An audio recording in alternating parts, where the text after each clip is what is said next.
in relation to this notion of liberal peace, Banks defined the conception of peace in relation to three variants of liberal peace. One is the conservative order stability-based variant, equated essentially with state-building end of peace-building spectrum. The second is the orthodox liberal peace-building model, which is equated with pluralism and democratic reform. And the third is the justice emancipatory variant, and this is equated with civil society dominated mode of peace building. And obviously these international organizations engaged in peace building have been concentrating more on the first two, either state building. You see this in Afghanistan, for example, and in Iraq, in East Timor, right? They were trying to build a new state, and pluralism and democratic reform. You know, very often engaged in trying to amend constitutions. You know, so it's more democratic, that it allows for democratic participation of all segments of society and so on. Now, the third conception of peace as defined by Banks is actually more favored by those peace and conflict resolution specialists who focus their efforts on the cosmopolitan form of conflict resolution. Because remember, their ultimate goal is conflict transformation, right? So they are as strong supporters of the third one, and of course also as strong supporters of peace education through civil society. ทีนี้เมื่อกี้เนี่ยอาจารย์เขาแต่งคำว่า liberal peace เนาะคราวนี้อาจารย์เขาเลยอธิบายว่าแบงค์เนี่ยเขาได้อธิบายคอนเซ็ปต์เรื่องของสันติภาพด้วยliberal peace แบบสามแบบอะมีอะไรบ้างแบบแรกก็คือเป็นแบบอนุรักษ์นิยมหน่อยอะเพราะว่ามันจะเน้นเรื่องของการรักษาเสถียรภาพเช่นเรื่องของการเรียกอะไรการสร้างประเทศคือมองเรื่องการสร้างสันติภาพในแง่ของการสร้างการฟื้นฟูประเทศอย่างเงี้ยให้นึกถึงกรณีของพวกอัฟกานิสถานอะไรพวกนี้ก็ได้ที่เป็นเรื่องของการฟื้นฟูอะไรเงี้ยอีกอันนึงอันที่สองการสร้างสันติภาพแบบเป็นออร์โธดอกซ์การเป็น liberal peace building แบบออร์โธดอกซ์เป็นโมเดลแบบนี้เนี่ยก็จะพูดถึงเรื่องของ pluralism นี่คือภาษาไทยคืออะไรพหุนิยมขอบคุณค่ะช่วยได้มากเลยพหุนิยมแล้วก็การฟื้นฟูประชาธิปไตยอันที่สามจะเป็นเรื่องของเป็นเกี่ยวกับเรื่องการให้ความสำคัญกับความยุติธรรมแล้วก็อันนี้มันจะเป็นเรื่องของเน้นภาคประชาสังคมคือเน้นการสร้างสันติภาพจากภาคประชาสังคมทีนี้ถ้าในความนิยมเนี่ยแบบที่3เนี่ยจะได้รับความนิยมในกลุ่มนักวิชาการหรือว่ากลุ่มที่ทำงานที่เป็นสาย cosmopolitan นะคะโอเคแล้วเพราะว่ากลุ่มนี้เนี่ยเขาใช้ความสำคัญนอกเหนือจากเรื่องของแบบที่3นะเนี่ยเขาให้ความสำคัญกับเรื่องการศึกษาเพื่อสันติภาพด้วย So within the peace and conflict resolution field, obviously we talked about this, you know, the current approach is the cosmopolitan approach. And in this field, peace building from below became linked with the ideas of liberating communities from oppression and the miseries of violence in a project whose goal was to cultivate cultures and structures of peace. Okay, so the focus on the grassroots level and civil society level in peace building is to cultivate, you know, this culture of peace, structures of peace. So in other words, trying to bring about the kind of transformations that Galton talked about as positive peace. There were specifically two important scholars, theoreticians, who contributed to this approach and this mode of thinking about growing culture of peace. One is Adam Curl and the other one is John Paul Lederach. And you heard me mention Lederach in previous lectures before. Now, in terms of Adam Curl, he saw the role of conflict resolution in contemporary conflicts. And yours is a contemporary conflict. All conflicts since the 90s are contemporary conflict. He saw the role of conflict resolution in contemporary conflict as providing a variety of support to local peacemakers. Right? The civil society are local peacemakers through an advisory, consultative, facilitative role via workshops and training in a wide variety of potential fields, which the local groups might identify as necessary. So the task of peace builders is to empower people in conflict-affected communities. Hence the need to develop local peacemakers. So all that training that Norbert Roper is doing, okay, it's precisely this, empowering people, empowering the affected communities, and by doing this, developing our local peacemakers. Okay? John Paul Lederach also stressed the importance of indigenous empowerment. So this peace-building approach, from the cosmopolitan approach, really highlights the importance of identifying cultural modalities and resources within the setting of the conflict in order to evolve a comprehensive framework which embodies both short-term and long-term perspectives for conflict transformation. So this really means that you need to identify, what is culturally proper, what cultural resources already exist, what cultural resources are lacking, for building peace and for empowering the local communities. And from that, you build, as a peace and conflict specialist, a comprehensive framework, right, for the peace education. And it has to be the kind of peace education that meets short-term goals, but also the long-term goals of peace transformation. When civil society was putting together this roadmap for peace that they wanted to give, for the peace talks. Obviously, that was a very short-term goal for some of those workshops. But obviously, the workshops also have aspects and knowledge that is being transmitted to civil society that has the long-term, in view for transforming the conflict and bringing about a true culture of peace.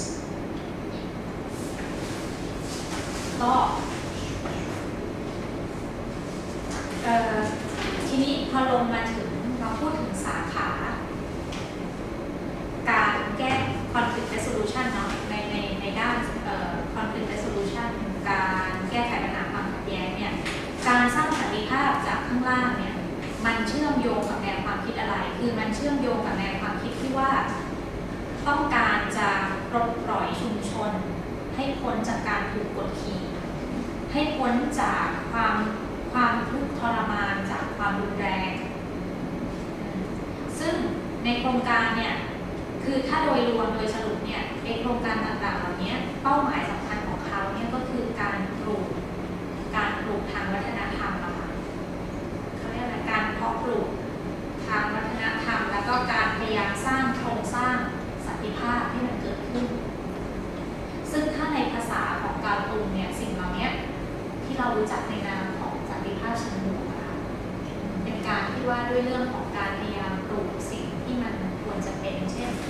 เรื่องของความเป็นสันติภาพปลูกเรื่องของวัฒนธรรมสันติภาพอะไรขึ้นมานะคะทีนี้อาจารย์ก็ได้แนะนำถึงนักวิชาการที่มีอิทธิพลสูงต่อเรื่องความคิดแบบนี้เนาะก็คือ2คนก็คืออดัมโคลกับคนที่2ก็คือจอห์นพอลวิเดอร์แลนด์ที่มาดูคนแรกก่อนอดัมโคลเนี่ยเขามองเรื่องของสันติภาพการสร้างสันติภาพจากข้างล่างยังไงคือเขามองว่าการแก้ไขความขัดแย้งหรือว่าบทบาทของ conflict resolution โดยเฉพาะในความขัดแย้งร่วมสมัยเวลาเราพูดถึงคำว่าความขัดแย้งร่วมสมัยเนี่ยอาจารย์เขาบอกว่าขยายความว่าหมายถึงอะไรก็หมายถึงว่าความขัดแย้งที่มันเกิดขึ้นตั้งแต่ปี 90 เป็นต้นมาตอนนี้เรามันมาอยู่ในความขัดแย้งร่วมสมัยเขาบอกว่าบทบาทของการแก้ไขปัญหาความขัดแย้งเนี่ยก็คือการพยายามจัดหาเขาเรียกอะไรการสนับสนุนหลายๆทางให้กับคนท้องถิ่นนะให้กับคนสร้างสันติภาพในท้องถิ่นนะทีนี้จัดหาการสนับสนุนยังไงให้ความสนับสนุนยังไงก็ให้ความสนับสนุนจากแบบนี้ก็ได้เช่นการเป็นที่ปรึกษาหรือว่าการเป็นผู้อำนวยความสะดวกหรือที่ปรึกษาผ่านการทำเวิร์กช็อปการทำเทรนนิ่งคือหมายถึงว่าเราก็เป็นสิ่งโดยแล้วก็คือจะเอาฟีลอะไรหรือว่าด้านอะไรในการอบรมเนี่ยก็ให้ขึ้นอยู่กับว่าคนท้องถิ่นเนี่ยเขาอยากจะให้แบบเสริมเรื่องอะไรอย่างเงี้ยเพราะฉะนั้น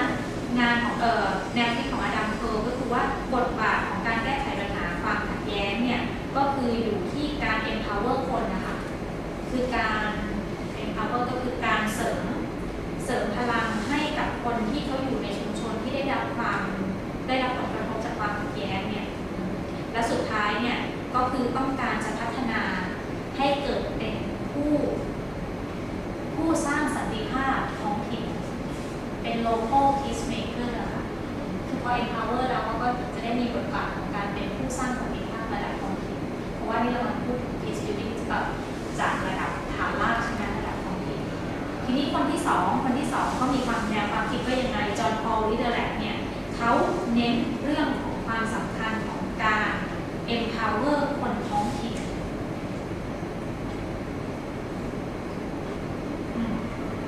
จริงๆก็คล้ายกันเนาะก็คือว่าด้วยเรื่องของการ empower อะไรอย่างเงี้ยค่ะทีนี้เขาบอกว่าการสร้างสันติภาพแบบเนี้ยการสร้างสันติภาพแบบจากฐานล่างเนี่ยก็คือมันเป็นเรื่องของการที่เน้นค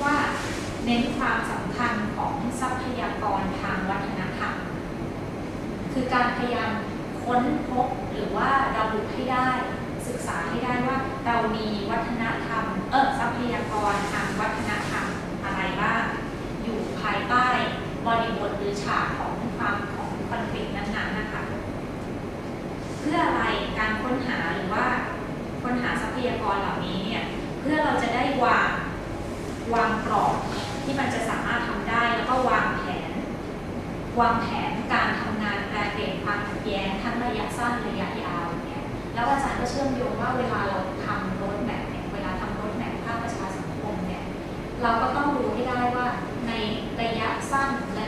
ระยะยาวเนี่ยในเวลาเรานึกถึงทรัพยากรทางวัฒนธรรมเนี่ยมันจะเอามาใช้เพื่อวางแผ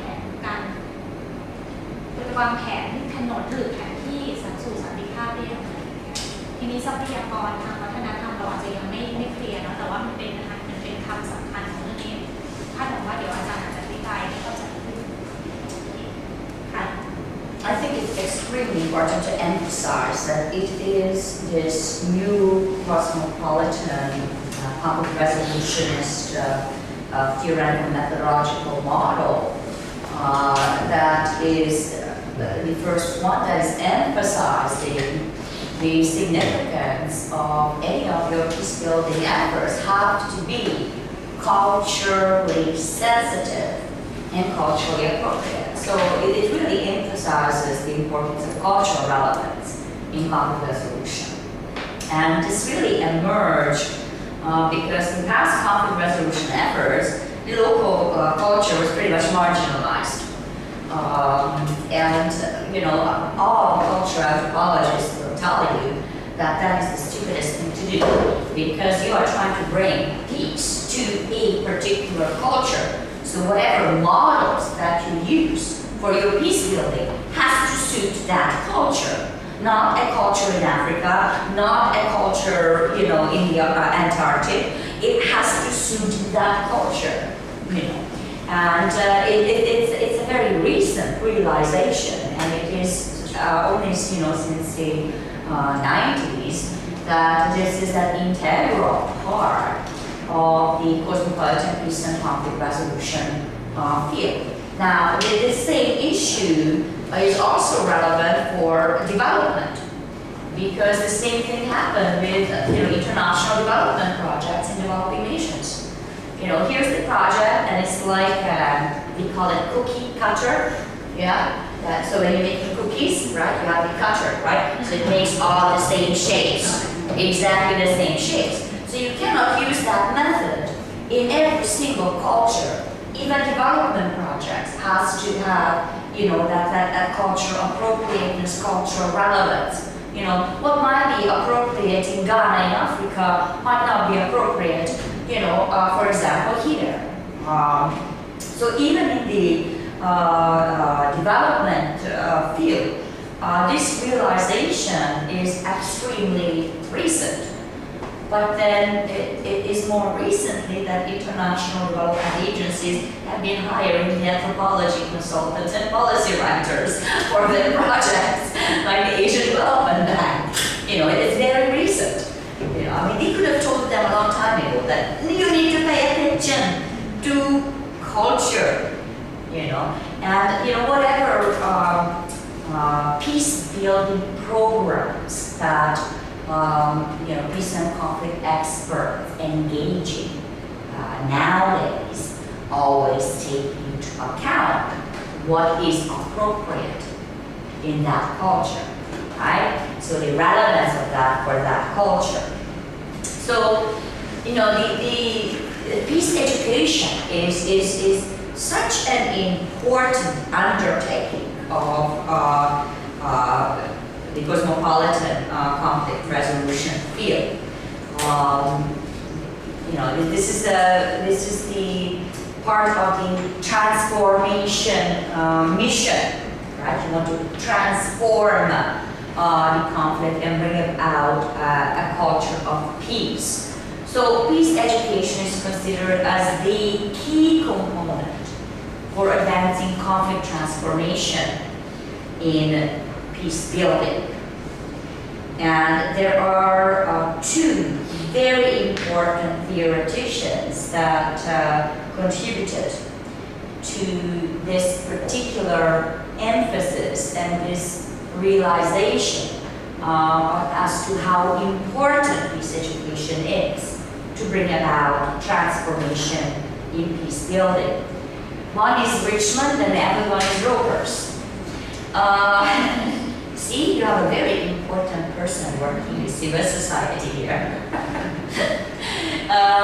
They argued for multiple options for peace within the framework of systemic conflict theory, recognizing that conflict is complex and holistic system, not a simple linear process, right? We already know that from our previous lectures. But these are the theoreticians who are first pointing it out and developing this part, and that's why now we have cosmopolitan, conflict resolution. Norbert Ropers in 2008, along with his colleagues at the Berkeley Foundation for Peace Support, reflected on their experiences of programmed peace building. Based on this reflection, Ropers argued for the need to continue generating multiple options and spaces for peace building, and to be aware of the need to utilize feedback loops in order to review constantly in a critical and reflective practice of peace research, and multiple causes and realities of conflict, and similarly, the multiple meanings and paths to peace. So essentially it means, putting it in simple terms, conflict is a system, right? There's a constant interaction, right? All these feedback loops, right? So when you are addressing conflict resolution, you need agree to be addressing it as a system, but the same is true for peace building and peace education. You have to approach it from multiple perspectives, recognize that peace has multiple meanings amongst the conflicting populations, right? So your peace education also has to use multiple approaches. So, as some of you know, Mr. Ropers is currently engaged in a variety of peace-building education activities here in the Deep South. So, ทีนี้คือเขาก็แนะนำเรื่องของการศึกษาเพื่อสันติภาพเนาะแต่ว่าก่อนจะมาหัวข้อนี้เนี่ยอาจารย์ก็ได้ขยายความเพราะว่าตอนที่เราแปลเราจบด้วยคำว่า culture ใช่ไหมหลังจากนั้นอาจารย์เขาก็ได้อธิบายเรื่องของวัฒนธรรมเนี่ยเยอะขึ้นเพราะว่าอาจารย์บอกอย่างนี้ค่ะ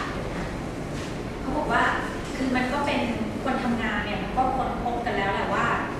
คือถ้าเราไม่สนใจเรื่องวัฒนธรรมเนี่ยบางทีเรื่องบางเรื่องเนี่ยมันไม่เป็นผลนะเพราะว่าอะไรจะเหมาะกับอะไรเนี่ยมันต้องดูวัฒนธรรมด้วยอะค่ะเขาก็เลยบอกว่าเวลาเราพูดถึงภาพรวมว่าถึงการสร้างสันติภาพเนี่ยประเด็นของการเกี่ยวข้องและการไหวรู้ต่อวัฒนธรรมเนี่ยเป็นเรื่องสำคัญมากแล้วก็นักวิชาการทางด้านสันติศึกษาหรือด้านความขัดแย้งเนี่ยตอนนี้เขาคำนึงถึงอย่างมากๆแล้วว่าวัฒนธรรมเป็นเรื่องสำคัญมากเพราะว่าอะไรที่เขาคำนึงอย่างนี้เพราะมันมีประสบการณ์เยอะค่ะที่ผ่านมาว่าการแก้ไขปัญหาความพยายามแก้ไขปัญหาความขัดแย้งในระดับท้องถิ่นเนี่ยวัฒนธรรมเป็นความสำคัญแบบแรกๆเลยอะที่มันทั้งเป็นเรื่องก่อให้เกิดความขัดแย้งเป็นปัจจัยหลายๆเรื่องที่มันส่งผลต่อความขัดแย้งหรือว่าการแก้ไขปัญหาความขัดแย้งอะไรนะคะทีนี้เท่าที่เราทราบเนาะอาจารย์มาจากงานด้านมานุษยวิทยาใช่ไหมคะอาจารย์ก็เลยให้เกร็ดเพิ่มเติมว่าจริงๆแล้วเนี่ยในทางมานุษยวิทยาเนี่ยก็รู้กันอยู่แล้วว่าวัฒนธรรมสำคัญมากเลยนะทีนี้พอนักมานุษยวิทยาก็ไปอยู่ตามโครงการต่างๆโครงการพัฒนาต่างๆเนี่ยเขาก็พยายามสอดแทรกพยายามชี้ให้เห็นความสำคัญเหมือนกันว่าต้องคำนึงถึงเรื่องวัฒนธรรมนะเพราะว่าต่อให้คุณทำงานพัฒนาสนใจเรื่องอื่นแต่ถ้าคุณไม่สนใจวัฒนธรรมเนี่ยงานมันก็ไม่ประสบความสำเร็จก็ได้คุณต้องคำนึงถึงความเหมาะสมว่าที่นี่มันเหมาะกับอะไรแบบไหนอะไรอย่างเงี้ยค่ะแล้วก็ให้นึกถึงเมื่อกี้อาจารย์นึกถึงการทำคุกกี้ใช่ไหมคุกกี้เนี่ยมันเหมือนกับว่ามันมีแม่พิมพ์อยู่แบบเดียวแล้วก็ใส่ไปอย่างเงี้ยแต่ในความเป็นจริงงานด้านการสร้างสันติภาพจะคิดแบบทำคุกกี้เนี่ยก็คงจะไม่ได้ว่าคุกกี้มันไม่สามารถเหมือนกันจะได้เหมือนกับแม่พิมพ์ทำคุกกี้อะไรเงี้ยค่ะทีนี้ขยับมาที่เรื่องของ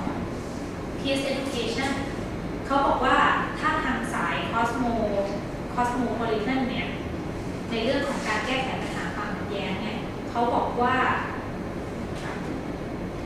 เรื่องของ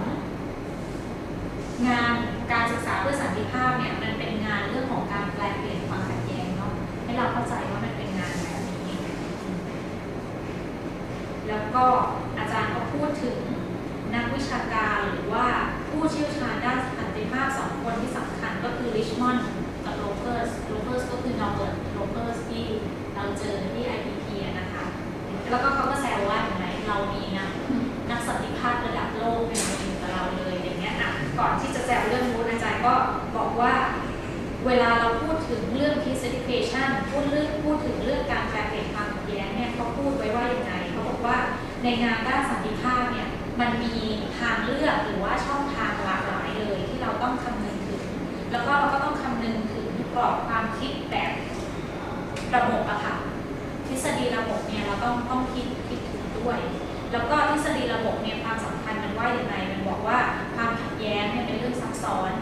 คำว่าซับซ้อนเนี่ยควรจะเป็นคีย์เวิร์ดที่คนทำงานด้านนี้คนเรียนทางด้านนี้ต้องรู้นะว่าความขัดแย้งเป็นเรื่องซับซ้อนความขัดแย้งเป็นเรื่องเชิงระบบแล้วก็ความขัดแย้งไม่ใช่กระบวนการที่เป็นเส้นตรงอันนี้เข้าใจใช่ไหมคะความซับซ้อนมันทำให้เรามองเป็นเส้นตรงใส่อันนี้เข้าไปมันจะทะลุออกแบบนี้ไม่ใช่มันแบบวนเวียนกว่าจะออกมาได้นะคะทีนี้อาจารย์ เขาก็ขยายความแนวคิดของนอร์เบิร์ตเนี่ยไว้ว่าอย่างนี้เขาบอกว่านอร์เบิร์ตและเพื่อนที่ทำงานอยู่ในที่เบิร์กคอฟด้วยกันเนี่ยเขาได้สะท้อนจากประสบการณ์การทำงานด้านการสร้างสันติภาพไว้อย่างนี้ค่ะว่าในการทำงานด้านสร้างสันติภาพเนี่ยเราเนี่ยจะต้องพยายามสร้างทางเลือกหลากหลายที่เกิดขึ้นนอกจากสร้างทางเลือกหลากหลายที่เกิดขึ้นแล้วเนี่ยก็จะต้องสร้างพื้นที่สำหรับการสร้างสันติภาพที่หลากหลายด้วยคือมีทั้งทางเลือกและพื้นที่ที่หลากหลายให้กับงานด้านนี้นี่คือสิ่งจำเป็นกับการทำงานเนาะแล้วก็อีกอันนึงก็ต้องให้เราระมัดระวังหรือว่าจำใส่ใจด้วยว่าคือเราต้องใช้ฟีดแบ็กลูปอะค่ะฟีดแบ็กลูปเนี่ยคืออะไรถ้าเราไปอ่านหนังสือเพิ่มเติมเรื่องทฤษฎีระบบเนี่ยมันจะมีการเขาเรียกอะไรอะมีผลสะท้อนกลับอะไรด้วยเนี่ยเพราะฉะนั้นเวลาเราทำอะไรเนี่ยให้เรานึกถึงไอ้ทฤษฎีระบบไว้เพื่อจะได้ทำการตรวจสอบติดตามว่ามันเวิร์กหรือไม่เวิร์กยังไงอะค่ะแล้วก็ให้เข้าใจด้วยว่าสาเหตุที่ทำให้เกิดความขัดแย้งมันมีหลายสาเหตุแล้วก็มันมีหลายมุมอะคือเวลาเราพูดถึงความขัดแย้งมันมีหลายมิติความขัดแย้งมีหลายสาเหตุและในขณะเดียวกันเส้นทางเพื่อไปสู่สันติภาพก็ต้องย่อมมีหลากหลายด้วยเช่นกันสิ่งเหล่านี้ก็คือให้รู้ว่าสันติภาพในมุมมองของคนต่างๆเนี่ยมันมีสิ่งที่จะแตกต่างกันแล้วก็มีมากกว่าหนึ่งอ่ะนี่คือสิ่งที่เราต้องจำไว้ค่ะโอเคค่ะ So this notion of peace education, both Pearl and Lira acknowledge that they were actually influenced in their thinking by a radical Brazilian educator, Paulo Freire, who was a leader in the pedagogy of the oppressed. Actually, that's the title of his book, published in 1970. And it is this work that became highly influential for peace education. So Curl himself wrote 2 books. Both of these are influenced by arguments of Freire, Education for Liberation and Making Peace. These are an attempt to integrate ideas on education and peace building,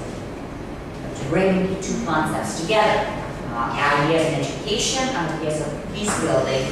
into a broader project of liberating human potential